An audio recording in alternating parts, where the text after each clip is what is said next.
Abuton sa kabahang hektarya ang sinakop ka nagbungkaras na kasulo sa bulod sakop kang barangay Santa Teresita, Baaw, Camarines Sur. Pasado alas 6 nimbanggi ka na kaaging Lunes. Sigun sa Bureau of Fire Protection Baaw, alas 7 pasado nimbanggi kan makaresibis sindanin apod dapit sa nangyayaring grass fire sa tuktukan na sambit na bulod.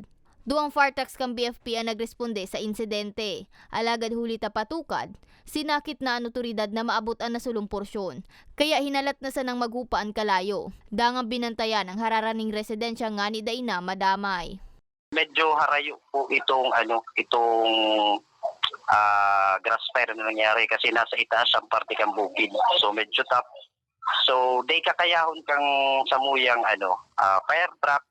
And then, kung dudumanan man po siya, medyo madiklom ng parte si bukid. Tsaka yung terrain, day distado kan sa tuyang mga personnel.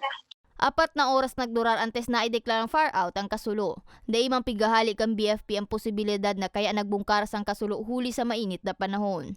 Isa na nga ni, ma'am, mga bandang alas 9 o mig alas 10 garoto, uminuran.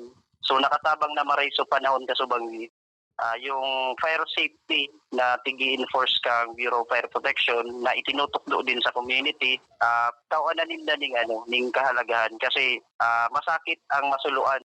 Sa datos kang BFP, bakuy niyan enot na beses na nagkaigwan ng grass fire sa Saindam, Banwaan. Sa presente, padagos ang investigasyon nga ni maaraman ang tunay na kausa kang grass fire. Para sa mga baretang tatak Bicol, May Arango.